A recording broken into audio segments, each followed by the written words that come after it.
ಮತ್ತೊಮ್ಮ ಚಾಚೂಡ ಸುದ್ದಿ ನೋಡ ವಿಶೇಷ ನಮ್ಕಡಿ ಸುದ್ದಿಗೆ ಸ್ವಾಗತ. ಬಿಜಾಪುರ ಜಿಲ್ಲಾ ಬಬಲೇಶ್ವರದ ಮನ್ಯಾಗ ಕಾನೂನು ಬಾಹಿರ ಜಿಲೆಟಿನ್ ಕಡ್ಡಿ ಹೆಚ್ಚಿನ ಪ್ರಮಾಣದಾಗ ಇಟ್ಟಿದ್ರು. ಇವತ್ತ ಅವೆಲ್ಲ ಸ್ಫೋಟ ಆಗಿ ಮನಿ ಎಲ್ಲ ಕುಸಿದು ಬಿದ್ದೈತೆ. ಮನಿ ಬಿದ್ದು ಗಾಡಿ ಬಿಡು ಸಿಕ್ಕಾಕೊಂಡಿದ್ದ ಇಬ್ಬರು ಹುಡುಗಿಯರನ್ನ ಲೋಕಲ್ ಮಂದಿ ಮತ್ತು ಅಗ್ನಿಶಾಮಕ ದಳದವರು ರಕ್ಷಣಾ ಮಾಡ್ಯಾರ. ಇನ್ನು ದುರಂತದಾಗ ರಮೇಶ್ ಉಳ್ಳಾಗಡ್ಡಿ ಅನ್ನೋವ ಸತ್ ಹೋಗ್ಯಾನ. ಜಿಲೆಟಿನ್ ಕಡ್ಡಿ ಸ್ಫೋಟಕ್ಕೆ ಅವನ ದೇಹ ಪೀಸ್ ಆಗಿ ಎಲ್ಲೆಂದ್ರಲ್ಲಿ ಬಿದ್ದಿತ್ತು. ಬಬಲೇಶ್ವರ ಬಸ್ ಸ್ಟ್ಯಾಂಡ್ ಬಲ್ಲಿರೋ ಮಲ್ಲಪ್ಪ ಕುನ್ನೂರ್ ಅನ್ನೋರ್ ಮನ್ಯಾಗ ಇಂಥ ದುರಂತ ನಡೆದು ಹೋಗೈತಿ. ಎಂಥ ದೊಡ್ಡ ಸ್ಫೋಟ ಆಗೈತಂದ್ರ ಈ ಮನಿ ಸುತ್ತಮುತ್ತಿದ್ದು ಮಂದೆಲ್ಲ ಎದ್ದು ಬಿದ್ದು ಹೊರಗೆ ಓಡ್ ಬಂದಿದ್ರಂತೆ. ಆಜು ಬಾಜು ಮಂದಿನೂ ಇಲ್ಲೇ ಭಾಳ ಜಮಾಯಿಸಿದ್ರು. ಅವ್ರನ್ನೆಲ್ಲ ಕಂಟ್ರೋಲಿಗೆ ತರಾಕ ಪೊಲೀಸರಿಗೂ ಸಾಕಬೇಕಾಯ್ತು ನೋಡ್ರಿ.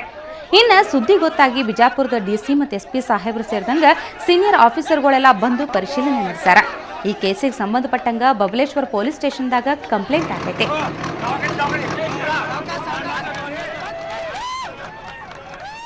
ಈ ಬಗ್ಗೆ ಮಾತನಾಡಲು DC ಶಿವಯೋಗಿ ಕಳಿಸದವರು ನಮ್ಮ ಜೊತೆ ದೂರವಾಣಿ ಸಂಪರ್ಕದಲ್ಲಿದ್ದಾರೆ. ಶಿವಯೋಗಿ ಅವರೇ, ಇಷ್ಟೊಂದು ಪ್ರಮಾಣದಲ್ಲಿ ಜಿಲೆಟಿನ್ ಕಡ್ಡಿ ಅಲ್ಲಿ ಅಕ್ರಮವಾಗಿ ಸಂಗ್ರಹಿಸಿಟ್ಟಿದ್ರ ಹೇಗೆ ಅಂತ? ನಮಸ್ಕಾರಮ್ಮ. ನಮಸ್ಕಾರ, ಹೇಳಿ ಶಿವಯೋಗಿ ಅವರೇ, ಇಷ್ಟೊಂದು ಜಿಲೆಟಿನ್ ಅಂದ್ರೆ ಹೆಚ್ಚಿನ ಪ್ರಮಾಣದಲ್ಲಿ ಅಲ್ಲಿ ಇಟ್ಟಿದ್ರಾ ಅಂತ?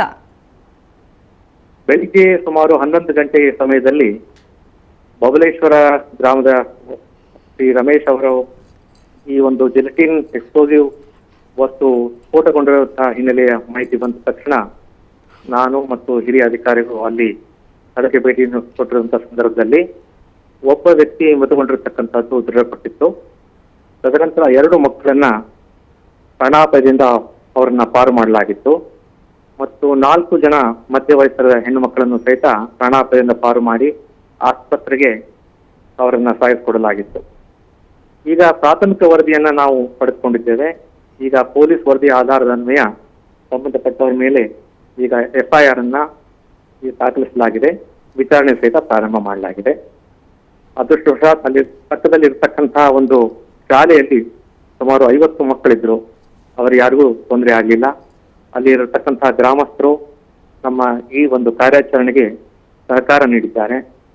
ಈಗ ಪೂರ್ಣ ತನಿಖೆ ಬಂದ ನಂತರ ಕಾನೂನಿನ ಪ್ರಕಾರ ಅಗತ್ಯ ಕ್ರಮವನ್ನು ಜರುಗಿಸಲಾಗ್ತದೆ. ಹಾಗಾದ್ರೆ ಹೆಚ್ಚಿನ ಪ್ರಮಾಣದಲ್ಲಿ ಜಿಲೆಟಿನ್ ಕಡ್ಡಿ ಸಂಗ್ರಹಿಸಿಟ್ಟಿದ್ದೇ ಸ್ಫೋಟಕ್ಕೆ ಕಾರಣ ಅಂತ ಗೊತ್ತಾಗಿದೆಯಾ? ಹಾಗಾದ್ರೆ ಈಗ ಶಿವಯೋಗಿ ಅವರೇ, ಈಗ ತನಿಖೆ ನಡೀತಾ ಇದೆ.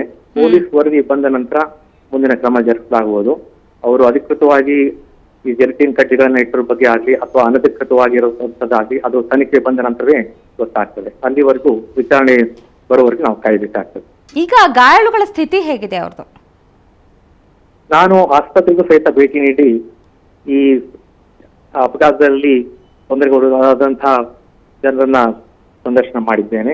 ಈಗ ಅವರು ಅಪಾಯದಿಂದ ಪಾರಾಗಿದ್ದಾರೆ. ಸಣ್ಣ ಪುಟ್ಟ ಗಾಯಗಳಾಗಿವೆ. ಅದಕ್ಕೂ ಹೆಚ್ಚಾಗಿ ಶಾಕ್ದಿಂದ ಸ್ವಲ್ಪ ಜನ ಇನ್ನು ತೊಂದರೆಗೆ ಆಗಿದ್ದಾರೆ. ಬಹುಶಃ ನಾಳೆ 2 ದಿನಗಳ ಅವಧಿಯಲ್ಲಿ ಸಂಪೂರ್ಣವಾಗಿ ಗುಣಮುಖರಾಗ್ತಾರೆ ಅಂತ ಅಲ್ಲಿಯ ವೈದ್ಯರು ಮನವರಿಕೆಯನ್ನು ಮಾಡಿಕೊಟ್ಟಿದ್ದಾರೆ. ಧನ್ಯವಾದ ಶಿವಯೋಗಿ ಅವರೇ, ಸುವರ್ಣ ನ್ಯೂಸ್ ಜೊತೆ ಮಾತನಾಡೋದಕ್ಕಾಗಿ. ಬಿಜಾಪುರ ಜಿಲ್ಲಾ ಬಬಲೇಶ್ವರದ ಮನ್ಯಾಗ ಹಿಂಗೆ ಕಾನೂನು ಬಾಹಿರ ಹೆಚ್ಚಿನ ಪ್ರಮಾಣದಾಗ ಜಿಲೆಟಿನ್ ಕಡ್ಡಿ ಇಟ್ಟಿದ್ರು. ಇದೆಲ್ಲ ಸ್ಫೋಟ ಆಗಿವತ್ತ ಮನಿ ಕುಸಿದು ಬಿದ್ದಿದ್ದ ಅಷ್ಟೇ ಅಲ್ಲದೆ ಇದ್ರಾಗ ಒಬ್ಬ ರಮೇಶ್ ಉಳ್ಳಾಗಡ್ಡಿ ಅನ್ನೋ ಸತ್ತು ಹೋಗ್ಯಾನ. ಇನ್ನು 2 ಹುಡುಗಿಯರಿಗೆ ಭಾಳ ಪೆಟ್ಟಾಗೈತಿ, ಗಾಯಗಳಾಗ್ಯಾವ. ಅವರಿಗೆ ದವಾಖಾನಿಗೆ ಸೇರ್ಸ್ಯಾರ. ಆದ್ರೆ ಅವ್ರ ಅಪಾಯದಿಂದ ಪಾರಾಗ್ಯಾರ ಅಂತ ಹೇಳ್ಯಾರ. ಆದ್ರೆ ಎಲ್ಲ ತನಿಖೆ ಮಾಡಿದ್ಮೇಲೆ ಗೊತ್ತಾಗ್ತದ ಯಾಕೆ ಇಷ್ಟು ಪ್ರಮಾಣದಾಗ ಜಿಲೆಟಿನ್ ಕಡ್ಡಿ ಇಟ್ಟಿದ್ರಂತ ಗೊತ್ತಾಗ್ತದಂತ DC ಸಾಹೇಬ್ರು ಹೇಳ್ಯಾರ.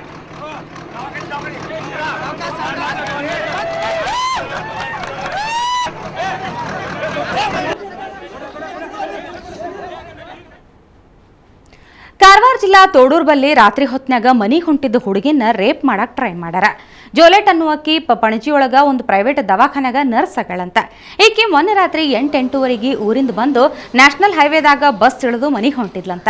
ಆ ಹೊತ್ನ್ಯಾಗ 2 ಹುಡುಗರು ಬೈಕ್ನ್ಯಾಗ ಬಂದು ಬಲಾತ್ಕಾರ ಮಾಡಕ್ ಟ್ರೈ ಮಾಡ್ಯಾರ.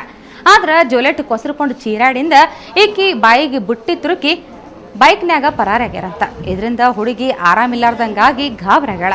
ಈಗ ಆಕೆಗೆ ಕಾರವಾರ ಸಿವಿಲ್ ದವಾಖಾನ್ಯಾಗ ಟ್ರೀಟ್ಮೆಂಟ್ ನಡೆದೈತಿ.